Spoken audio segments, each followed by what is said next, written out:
Some books were built not to be opened, but to be sealed shut. In the Middle Ages, knowledge itself was a form of currency, and the most dangerous ideas were physically imprisoned inside their own covers. This is the story of the book you were not meant to touch, where bindings became walls, clasps became guards, and tiny locks transformed sacred manuscripts into impenetrable vaults. By the end, you will understand how the very architecture of a book was used to control thought and wield power for centuries. Why would a society go to such elaborate lengths to lock away its own wisdom? And what forbidden truths were so terrifying they had to be physically contained? What does it truly mean for knowledge to be kept under lock and key in the profound quiet of a monastic cell? A scribe's quill scratches across parchment, copying words whose ultimate meaning might remain a mystery to him. This was the first layer of security, a human one. The manuscripts he labored over were often considered forbidden, not necessarily due to heresy, but because of their immense power. The definition of a forbidden book was fluid, built on a foundation of exclusivity and authority. Some texts contained advanced theological doctrines deemed too complex or potentially misleading for the untrained mind. Others held what were believed to be magical formulae, instructions for summoning spiritual forces or crafting potent charms. And then there were state secrets, records of royal lineages or strategic knowledge that could destabilize a kingdom if they fell into the wrong hands. As the historian Richard Kuykefer observed, the book was not merely a container of words but a ritual object, a focus of power. This inherent power is what demanded physical containment. An apocryphal gospel with its unorthodox stories of Christ posed a threat to established church doctrine. A grimoire of necromancy was seen as a literal gateway to dangerous, supernatural forces. The nature of the content inside directly dictated the security measures on the outside. The more potent and dangerous the knowledge was perceived to be, the more it had to be transformed from a simple codex into a locked vault. Why go through the immense effort of forging metal clasps and tiny, intricate locks? Because the ideas those pages held were not considered mere information. They were seen as active, volatile forces that could alter reality itself. The master bookbinder began his work not with a lock but with a selection of wood. He chose thick, rigid boards of oak or beech, a choice that went far beyond mere durability. The sheer weight and solidity of these covers were a statement in themselves. This was the fortress wall, the first and most fundamental barrier between the world and the knowledge within. The process was one of immense physicality. Sturdy leather thongs were laced through the gatherings of parchment or vellum, sewing the very soul of the text directly into this unyielding wooden frame. The result was a structure that resisted casual handling, a monolithic object that demanded effort and intention to even open. For many of these utilitarian volumes, the exterior was clad in alum-tawed skin or heavy, undecorated leather. There were no ornate gold leaf designs here, no luxurious tooling. The plain, rugged surface sent a clear, non-verbal message. This object was built for containment, not for display. Its purpose was to withstand the passage of time and to deter the curious hand. Before a single clasp was forged or a tiny lock was fitted, the binding itself had already set the stage, transforming the codex from a simple vessel for words into a formidable, physical stronghold. The book's wooden boards were only the first line of defense. The next layer of security was both elegant and formidable, a system of metal clasps that transformed the closed codex into a single, unyielding block. These were not just decorative flourishes, crafted from brass or silver. They often took the shape of coiled serpents or fantastical beasts, their beauty masking a deeply practical and restrictive purpose. Parchment and vellum are living materials in a sense, highly sensitive to the air around them. Without constant, even pressure, the pages would cockle and warp, their surfaces buckling like ancient maps left in the damp. The clasps solved this, holding the covers shut with a firm, uniform grip that preserved the integrity of the pages within. But this practical necessity seamlessly merged with a powerful security function. A book firmly clasped was a book that could not be opened on a whim. The act itself became a deliberate ceremony. To read it, you had to physically manipulate the metal, a process that was rarely silent. The click of a latch releasing, the scrape of metal on metal, these were audible signals of access. In the silence of a library or a private chamber, that sound was an announcement. It made secret, hurried consultation impossible. The clasp, therefore, was a brilliant dual-purpose mechanism. It served as both a preserver of physical form and a regulator of human behavior, controlling access not with a key, but with the simple, effective mechanics of noise and intention. But the clasp was merely a gatekeeper, a deterrent for the merely curious. For the most dangerous texts, a far more absolute system was required. The next evolution was the Booklock, a small but formidable iron mechanism embedded directly into the wooden cover. This was no longer just a closed book, it was a veritable safe. A tiny, uniquely shaped key was needed to turn the internal bolt and release the clasp, transforming the simple act of reading into a ceremony of authorized access. The presence of that lock was a statement louder than any written warning. It declared that the contents within were not just valuable like gold or jewels, but were actively hazardous if released without control. The key itself became a potent symbol of authority. It was a physical object that represented the right to know, typically held by an abbot in a monastery, a master at a university, or a noble in a private library. This system created a tangible hierarchy of knowledge. Access was not a right of the reader, it was a privilege granted solely by the keyholder. The lock did not just protect the book from thieves, it physically embodied the control of information itself, ensuring that power over dangerous ideas remained in the hands of the very few. So let us envision this locked book not as a simple object, but as a piece of intricate machinery. Picture it closed on a heavy oak table. The front and back boards are not thin covers, they are thick slabs of wood, each perhaps an inch thick, giving the entire volume a formidable, block-like weight. Running along the fore-edge, the side opposite the spine, you would find the heart of the security system. 2 or more metal hasps are firmly anchored to one of these wooden boards. These are not delicate loops but sturdy, hinged arms of forged iron or bronze. When the book is closed, these hasps swing across the edge to engage with metal pins or a solid bar mounted on the opposite board. In a simple clasp system, that might be the end of it, but for a locked book, this bar is integrated into a lock plate, a small metal housing that contains a miniature tumbler mechanism inside. The key, often a tiny, uniquely shaped piece of metal, is inserted into a slot in this plate. Turning the key rotates the internal tumblers, which in turn retract a metal bolt that has been holding the hasps firmly in place.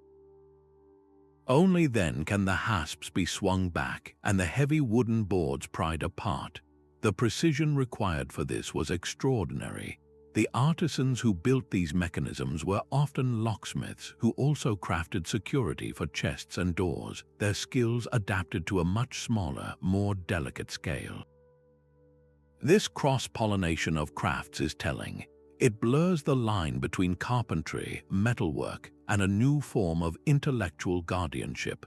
The very fact that a craftsman used the same principles to secure a king's treasury and a monastery's most dangerous manuscript speaks volumes. It tells us that the ideas within were considered as valuable and as hazardous as any material treasure. The strength of a booklock was forged in fire and metal. Iron was the material of choice for the most secure volumes, a metal prized for its rugged strength and unyielding nature.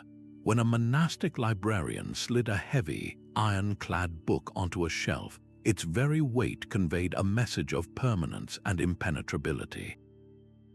This was not an object for casual study, it was a fortress for ideas. Yet for luxury manuscripts, the ones destined for royal libraries or cathedral treasuries, a different metal took precedence. Brass and silver, more malleable and resistant to the slow decay of corrosion, were shaped into clasps and lock plates that were themselves works of art. These metals could be engraved with intricate filigree, cast into the shapes of saints or mythical beasts, their beauty softening the harsh reality of their function. The choice of metal was a deliberate code. Iron spoke of pure, utilitarian security, while brass and silver announced that the secrets within were not only dangerous but also precious, worthy of a majestic container. Every piece of this protective hardware was a testament to the artisan's hand. A locksmith would first forge the basic shape, then meticulously file the components to a perfect fit. The internal tumbler mechanism inside a lock plate was a marvel of miniature engineering, each piece filed and adjusted by hand. The key was not a mass-produced item, it was a unique sculpture in metal, its precise shape and the arrangement of its teeth designed to match only one specific lock. This painstaking craftsmanship meant that every locking mechanism was a custom-made solution for a single, specific treasure. Duplicating that key without the original was a near impossible feat. A would-be interloper could not simply commission a copy from a local smith. The tolerances were too fine, the mechanism too unique. This individual artistry was the final, and perhaps most elegant, layer of security. It meant that the power to open the book, to access the dangerous knowledge, was literally locked away in a one-of-a-kind object, forever tying the fate of the ideas inside to the singular skill of the artisan who built its cage. That uniquely crafted key was more than a tool, it was a direct extension of the owner's authority. In a world where the simple ability to read set a person apart, a book that required a physical key to open elevated that separation into an insurmountable wall. The lock was not merely a security device, it was a profound status symbol. Its primary function was to protect dangerous knowledge, but its silent, constant presence on the shelf performed a second, equally important role. It was a public declaration of intellectual and social power. A nobleman or wealthy bishop who acquired a locked manuscript was making a complex statement. He was showcasing his ability to possess not just a valuable object, but the exclusive, often dangerous ideas contained within it. The locked book in his library was a trophy, a captured secret put on display. Its very existence in his collection communicated that he had the resources to obtain it, the discernment to value it, and the authority to control who else could access it. This was power expressed not through land or soldiers, but through the controlled flow of information. The ornate decoration often found on these locks and clasps reinforced this message. A lock fashioned from gleaming silver and engraved with a family crest was not trying to be discreet. It was flaunting its own exclusivity. This transformed the book from a simple repository of text into a ceremonial object, a focus of cultural dominance. Every time a visitor to the library saw that locked volume, they were reminded of a strict hierarchy of knowledge.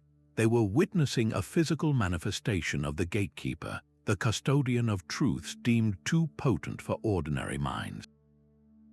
The lock did not just say, "Do not open," It said, "You are not permitted to open this, but I am."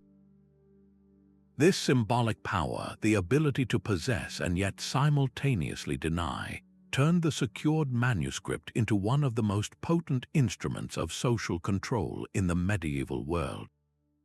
The chained libraries of medieval Europe took the principle of the locked book and scaled it to an institutional level. Nowhere is this more perfectly preserved than at Hereford Cathedral in England. Here you do not find individual books with tiny locks, but an entire collection of knowledge physically anchored to the shelves. Each volume is secured by a sturdy metal chain, running from the top of its heavy wooden binding to a horizontal rod mounted on the bookcase. A reader could lift the book from its shelf, carry the chain's length to a nearby reading desk, and consult the text, but they could never leave with it. The chain was a permanent, unbreakable tether. This system represents a fascinating evolution in the philosophy of access control. It was less about absolute secrecy, like a locked grimoire, and more about managed circulation. The book was transformed into a fixed asset of the cathedral itself, as immovable as the stone walls around it. The chain ensured that every precious manuscript, many of them unique and irreplaceable, remained within the authorized space where its use could be supervised and its interpretation guided by the institution's scholars. This was not a denial of knowledge, but a deliberate channeling of it. The reader gained access to the information, but only under the watchful eye of the library, and only within the confines of a place dedicated to orthodox learning. The chain, in its simple, brute force logic, physically prevented the most dangerous outcome of all, the book walking out the door and into the unpredictable world beyond. A heavy, locked volume of Thomas Aquinas was a fortress for the mind itself. The Summa Theologica, or the Decretals of Gratian, the very bedrock of canon law, were not forbidden in the way a grimoire might be, but they were considered profoundly dangerous in the wrong hands. The threat was not demons or dark magic, but misinterpretation. These texts were intellectual labyrinths of logic and doctrine, filled with intricate arguments and delicate distinctions. For a trained theologian, they were a map to deeper understanding. For an untrained reader, they were a minefield. The fear was that a layperson, or even a junior cleric, would latch onto a single, complex idea pulled from its context and build a heretical belief upon it. The lock on the cover was a direct, physical solution to this abstract problem. It prevented the uninitiated from stumbling into arguments they were not equipped to navigate. This security measure was seen not as censorship, but as a form of spiritual protection. The Church was, in a very literal sense, guarding the soul of the unprepared reader from the peril of theological error. The locked binding was a perfect metaphor for the intellectual barrier required to approach such works. It made tangible the idea that not all knowledge was suitable for all people, and that true understanding required both the right key and the right training.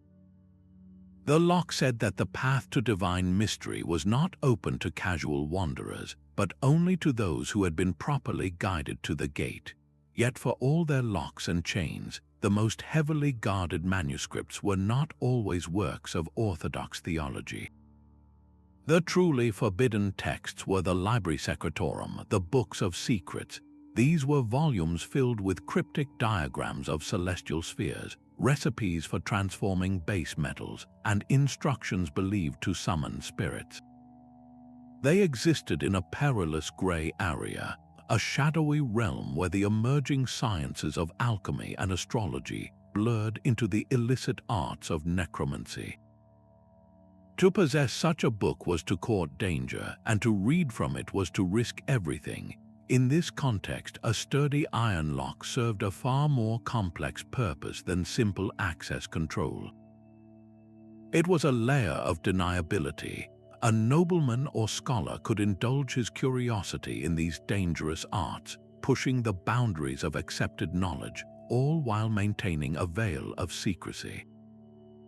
The locked binding allowed him to explore the forbidden while providing plausible protection from accusation. If a suspicious visitor or church official inquired about the volume, its sealed state allowed the owner to claim it was merely a secure part of his collection, its contents untouched and unstudied. The lock, therefore, was not just a physical barrier, it was a social shield, a way to navigate a world where the wrong book in the wrong hands could lead to ruin. It turned a dangerous manuscript into a secret that could be kept, even from one's own household. The same iron locks that guarded forbidden grimoires also sealed the most mundane records of power. A monastery's cartulary was arguably more valuable than its entire collection of prayer books. Within its bound pages lay the charters that proved its land holdings, the royal decrees that granted its privileges, and the titles that secured its wealth for generations. These were not books of abstract philosophy, they were the legal and financial bedrock of an entire community. A forged entry, a stolen charter, or a single altered boundary line could lead to the loss of vast estates, crippling legal disputes, or even violent conflict. The lock on the cartulary's cover was a direct defense against this existential threat. It transformed the book from a simple record into an official, inviolable archive. Its sealed state was a public guarantee that the words inside had not been tampered with, that the property rights and legal precedents it contained were the absolute and final truth. This physical security was a cornerstone of medieval statecraft. In an era before centralized record-keeping, the integrity of these local archives was everything. A king's tax register, securely locked, ensured that revenues were properly accounted for and that no local official could secretly alter the sums owed to the crown. A bound record of court proceedings kept under key preserved the sanctity of judicial decisions, preventing later revision or falsification by the losing party. The lock, therefore, did more than protect parchment, it protected the entire framework of social order. It secured the written words that dictated who owned what, who owed whom, and who held authority over whom. The click of that tiny key turning in its mechanism was the sound of power being consolidated, a clear signal that the rules governing society were fixed, final, and physically protected from any hand that might try to rewrite them. The monastery was the ultimate fortress for forbidden knowledge, and its scriptorium served as the primary forge. This was not a simple writing room but a highly disciplined workshop operating under the rule of Saint Benedict, which demanded absolute control over the tools of learning. Every stage of a manuscript's life, from the preparation of the vellum to the final binding, unfolded within the cloister's walls, a process meticulously supervised to prevent any deviation from orthodoxy. The books produced here were considered the collective property of the entire monastic community, not objects for personal ownership. This principle of communal ownership translated into strict physical control. Manuscripts were often listed in detailed inventories, and their lending was governed by rigid rules. Some were even chained to the very desks at which they were meant to be read, ensuring they never left the authorized space. The creation of a locked binding, therefore, was the logical culmination of this entire system. It was the final, physical seal on a process that began with a controlled act of creation. The monastery itself was a walled community, a spiritual fortress separating the sacred from the profane. The locked book was a perfect microcosm of this idea, a walled text within a walled community. It created a double layer of protection, ensuring that the sacred and potentially volatile knowledge copied within the scriptorium remained contained, its power channeled only through the hands of those trained and authorized to wield it. The rise of the university shattered the old monastic monopoly on learning. Suddenly, hundreds of students and masters in cities like Paris and Bologna clamored for the same foundational texts. The sheer demand for a single copy of Aristotle's Physics or a volume of civil law created a crisis of access. The solution was not to lock books away in a private chest, but to chain them out in the open, transforming the library into a public yet profoundly controlled space. These early university libraries were not quiet reading rooms as we know them today, but bustling halls filled with heavy wooden desks called lecterns. To each lectern, the most vital textbooks were tethered by a stout iron chain, long enough to be lifted and studied at the desk but never removed. This system was born of brutal practicality. A single chained copy of a key legal text was a shared treasure for an entire faculty, its loss a catastrophe for the curriculum. The chain was a direct, physical response to a new and chaotic intellectual economy, ensuring that the foundational tools of education remained exactly where they were needed most. This institutionalized a revolutionary idea that advanced knowledge was a communal asset, but one that demanded constant supervision. The right to read was granted to all scholars within the walls, but the right to privatize that knowledge, was denied to everyone. The chain, in its simple, unbreakable logic, made the library itself into a kind of key, a space that unlocked learning only for those who entered and remained within its bounds. That silent command, "This is not for you," did more than just restrict access. It ignited the imagination. For a medieval person standing before a locked volume, the experience was visceral. The sheer physicality of the iron lock, the weight of the wooden boards, the unyielding clasp, all communicated a raw, unspoken power. This was not an object that invited browsing. It was one that demanded a kind of reverence mixed with a potent dose of fear. The lock was a boundary marker for the mind, separating the permitted from the profane, the safe from the dangerous, and like any forbidden boundary, it tempted the human spirit to cross it. The very act of prohibition created a psychological paradox for the authorities who wielded it. By so clearly marking a text as off-limits, they were implicitly declaring that its contents were too powerful, too transformative, or too terrifying for an ordinary person to handle. This announcement did not always quell curiosity, it often amplified it. The locked book became a vessel for every fantasy and nightmare. Was it filled with angelic names that could command the heavens, or demonic sigils that could tear reality asunder? Did it contain the lost wisdom of ancient empires, or the heretical gospels the Church had tried to erase? The lock did not just seal the pages, it sealed the possibilities, and in doing so, it made them infinitely more alluring. This is the classic forbidden fruit effect, a psychological principle as old as storytelling itself. The more something is denied, the more we are driven to discover its secrets for ourselves. The authorities' attempt to control the narrative could inadvertently create a far more powerful and dangerous story, one crafted not by the author, but by the desperate, yearning imagination of the person locked out. The mystique of the hidden text could become a form of power in its own right, a rumor that spread through whispers far beyond the reach of any iron key. Behind that formidable iron lock lay a simple, brutal truth of economics. The medieval book was not merely a collection of ideas, it was a physical object of staggering value, a concentration of capital as dense and real as a chest of gold coins. To produce a single substantial volume required a crippling investment of resources. Start with the parchment. A large Bible might demand the meticulously prepared skins of 200 sheep or calves, each one a significant agricultural asset.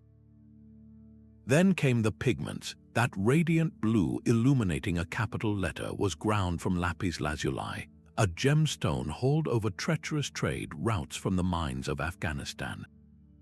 The vibrant red was vermilion, derived from costly cinnabar. These were not just colors, they were imported luxuries as precious as spices. Finally, factor in the human cost, the years of a scribe's life dedicated to the painstaking labor of copying. When you tally the raw materials and the skilled work, a single book could carry a price tag equivalent to a small farm or a townhouse. In this light, the heavy wooden boards, the forged iron clasps, and the intricate lock were not just security features, they were a necessary safeguard for a major financial investment. The book was a bank. Its primary secret, in many cases, was not a heretical doctrine but its own immense cost. The lock protected the literal fortune bound within its covers, transforming the codex into a vault of stored wealth as much as a vault of dangerous knowledge. This economic reality forced a difficult choice upon any institution or noble. A book left unsecured was an invitation to catastrophe, its loss a financial ruin as devastating as a burned granary or a stolen strongbox. The lock was therefore a rational, essential piece of accounting. It ensured that a treasure which had taken years and a fortune to create would not vanish in a single night, preserving a library's most valuable assets for generations to come. A nobleman's iron-bound treasure chest and a golden reliquary holding a saint's bones share a profound kinship with the locked book. They are all containers of power built by the same hands. The master locksmith who forged a complex mechanism for a strongbox would apply his exact same skills to a book's binding. The carpenter who fashioned the rigid case for a sacred relic used the same principles of unyielding structure as the bookbinder selecting his oak boards. This was not a coincidence, it was a reflection of a unified medieval worldview. Value, in all its forms, demanded a physical fortress. Whether that value was spiritual, contained within the relic, or material, locked in the chest as gold and silver, or intellectual, imprisoned on the vellum pages, the societal response was identical. Secure it, contain it, control it through architecture and metal. The book, therefore, was not an outlier in a world of simple objects. It was a direct parallel to the most prized and protected items of the age. Think of a reliquary, often the most lavish object in a church, gleaming with gold and gems. Its lock was not just to prevent theft, but to sanctify the act of access. Viewing the relic inside was a rare privilege, a moment of divine connection granted by the turn of a key. The locked book operated on precisely the same principle. It was a reliquary for the written word, a sacred container for powerful truths. And just as the noble's chest protected the wealth that underpinned his political power, the locked cartulary or grimoire protected the knowledge that was its own form of currency. The security measures tell us everything. Society was declaring that the ideas in a book could be as destabilizing as an empty treasury, and as holy as a fragment of the true cross. This universal application of locks and boxes reveals a culture that understood power in deeply physical terms. It could be held, it could be stolen, and therefore it must be bound and sealed. The iron lock's reign over knowledge could not last forever. Its downfall arrived not with a battering ram, but with the steady, mechanical rhythm of a printing press. Invented by Johannes Gutenberg around 1450, this new technology did not just make books faster, it shattered the very economic foundation that had made the locked binding necessary. Before the press, a book was a singular treasure, its value tied to the months of labor and fortune in materials required to produce it. After the press, that same text could be reproduced not once, but hundreds of times from a single set of type. The cost of a book plummeted. What was once an asset worth a farm could now be acquired by a merchant or a skilled artisan. This shift was revolutionary. When books became common, the intense physical security reserved for unique artifacts became largely obsolete. Why invest in a costly, custom-forged iron lock for a volume that was one of 300 identical copies? The book was demoted from a vault of singular value to a simple container of information, an object meant for circulation, not perpetual confinement. The fortress walls around knowledge began to crumble, not because the ideas inside were less dangerous, but because they were no longer rare. The control of information had to evolve. Authorities could no longer rely on a blacksmith to secure every copy of a controversial text. The challenge shifted from physically locking away a single, priceless object to legally and institutionally controlling the proliferation of hundreds, then thousands, of identical ones. The response was a new architecture of control, built not from iron and oak, but from censorship, printing licenses, and the dreaded index of prohibited books. The lock on the cover was replaced by the censor's stamp on the press. The fortress of iron and wood was gone, replaced by a list. With the printing press flooding the world with books, the old model of physical containment collapsed. Authorities could no longer lock every dangerous text in a chest, so they devised a new, more insidious form of security, one that targeted not the book but the reader. The Roman Catholic Church's Index Librorum Prohibitorum, the index of prohibited books, was the ultimate expression of this shift. This was not a clasp you could see or a lock you could pick. It was an intellectual lock, a list of titles and authors that were declared forbidden for any faithful Catholic to read, possess, or sell. The penalty for violation was not a broken clasp, but excommunication, a spiritual death that severed a person from their community and their hope of salvation. The barrier had moved. Control was no longer exercised on the object itself, but directly upon the conscience of the individual.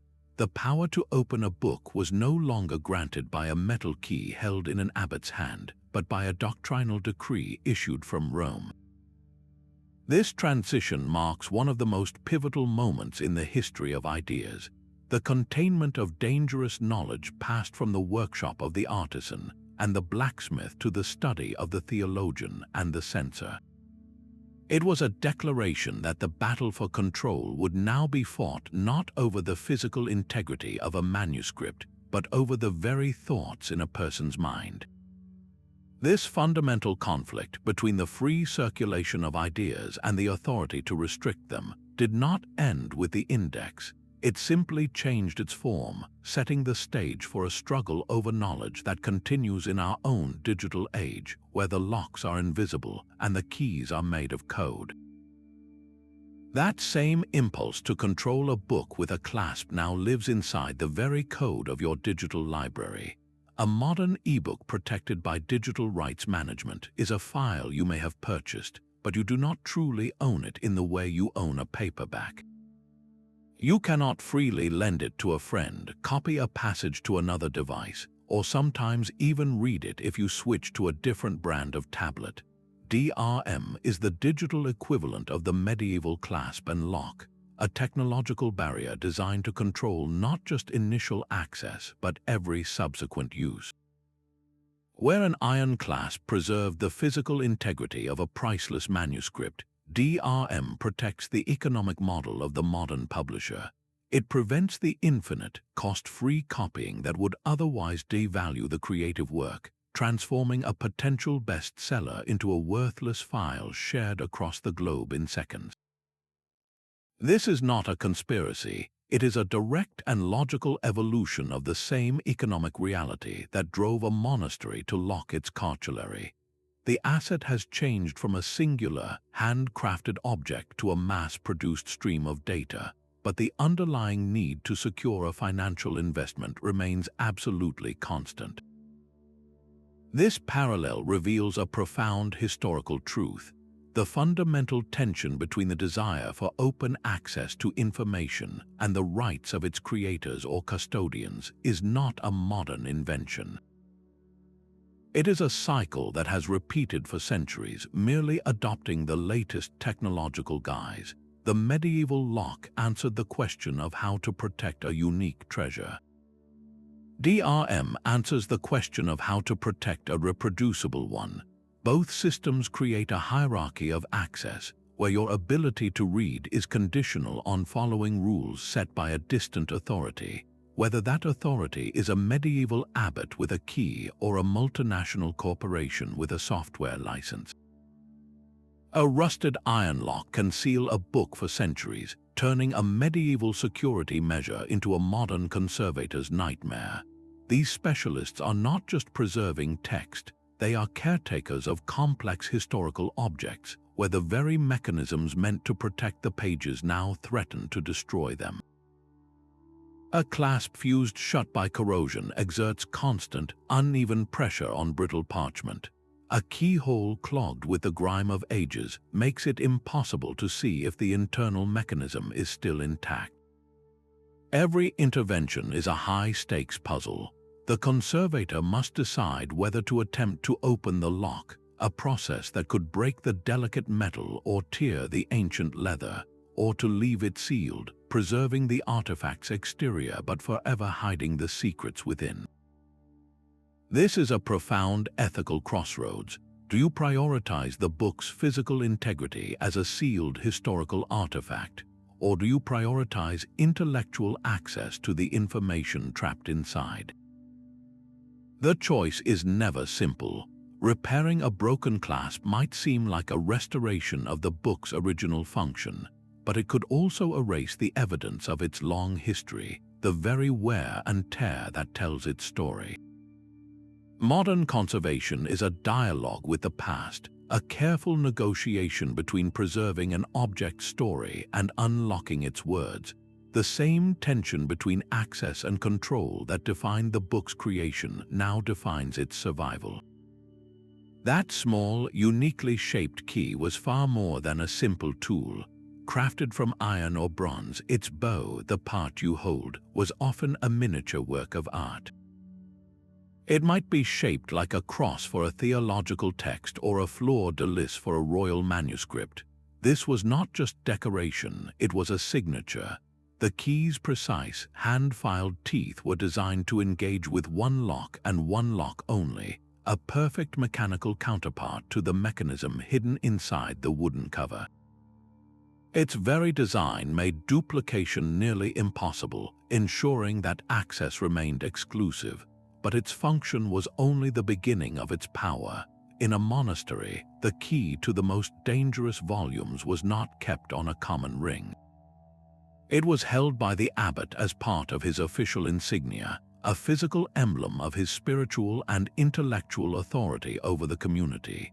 To possess that key was to hold the right to interpret, to guide, and to gatekeep the most potent ideas within the order. Losing it was a catastrophic failure of that responsibility, an event so serious that it could necessitate the destructive breaking of the lock itself, a violent and costly admission that control had been lost. This transformed the key from a mere object into a profound symbol of trust. It was a tangible token, a weight in the hand that represented the heavy burden of guarding forbidden knowledge. Every time it was used, its turn in the lock was a ceremonial act, a quiet ritual that granted passage not just into a book, but into an entire world of restricted understanding. The key, therefore, became an object of power in its own right, separate from the book it sealed, a constant reminder that the authority to unlock ideas was the ultimate form of control. A locked binding did not always whisper of forbidden spells. The reality of these secured manuscripts is often far more practical, and in many ways far more revealing of daily medieval life than any myth. We tend to envision every iron clasp guarding a grimoire of necromancy, but the truth is, the most common locked book was probably a ledger. Consider the monastery's cartulary that bound record of land deeds and legal charters. Its contents were not heretical, they were simply irreplaceable. A single stolen page could mean the loss of a village's annual harvest revenue, plunging the entire community into poverty. The lock here was less about mystique and more about accounting, a direct and rational defense against a very real threat of economic sabotage. Environmental protection was another powerful, non-mysterious motive. Parchment and vellum are hygroscopic, meaning they actively absorb moisture from the air. In the damp climate of Northern Europe, an unclasped book would warp and buckle as its pages swelled, permanently distorting the text and making it difficult to read or even turn the pages. The firm, even pressure of a metal clasp held the leaves flat and true, preserving the physical integrity of the information as much as its secrecy. This challenges our romantic assumption that a locked book was an object of pure denial. Its purpose was not always to hide knowledge forever, but to regulate its use. A chained library book was meant to be read, but only at the designated reading desk, never removed. A locked liturgical text was meant to be used in worship, but only by the ordained priest during the Mass, not handled by the congregation. The lock did not say never, it said not you and not now. It was a tool for managing a scarce and powerful resource, ensuring that expensive, fragile, and authoritative texts remained functional, intact, and in the correct hands. This nuanced view transforms the locked book from a symbol of superstitious fear into a sophisticated piece of social and material technology.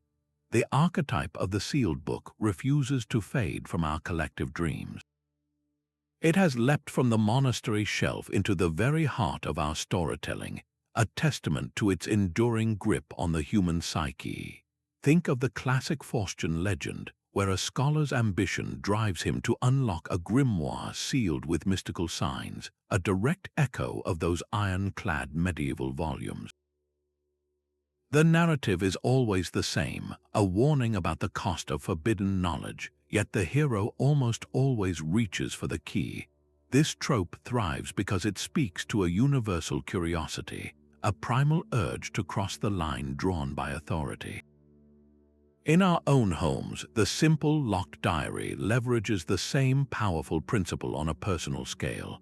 Its tiny key does not guard state secrets or magical formulae, but the intimate truths of a private life, proving that the desire to conceal and the desire to uncover are two sides of the same deeply human coin. Fantasy literature has become the modern custodian of this ancient motif. The world of Harry Potter is filled with books that bite, scream, or otherwise resist being opened, a whimsical yet profound evolution of the medieval lock. These are not just clever magical obstacles, they are narrative devices that serve the same function as the forged iron clasp. They create a moment of pause, a ritual of access that separates the worthy reader from the casual one. Before a single spell is cast, the book itself tests the wizard's skill and intent. This is a direct literary descendant of the medieval belief that certain knowledge required not just a key, but the right spiritual or intellectual preparation to handle safely. The malevolent book in Tolkien's Middle-earth carries a similar weight. It is a container of such dangerous history that its very pages seem to radiate a corrupting influence. The lock in these stories has been internalized, becoming a property of the text itself rather than its binding. The magical seal ensures that the book is not just physically protected, but that it actively defends its own secrets, choosing who may access its power. This persistent cultural legacy reveals something fundamental. The locked book is more than a historical artifact. It is an archetype, a recurring symbol buried deep in our shared consciousness. It perfectly crystallizes the eternal tension between the known world and the unknown, between the comfort of approved knowledge and the terrifying allure of what lies beyond. Every time a storyteller introduces a sealed tome, they are tapping into that ancient fear and fascination. They are asking the same question medieval abbots asked when they turned a tiny key: who has the right to know and who must be protected from that knowledge?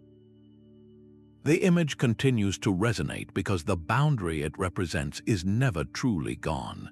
It simply shifts form from the physical lock on a cover to the password on a digital file, or the security clearance for a government secret. The locked book endures in our stories because it is a perfect, tangible metaphor for the most human of all conflicts, the war between our thirst for discovery and our fear of what we might find.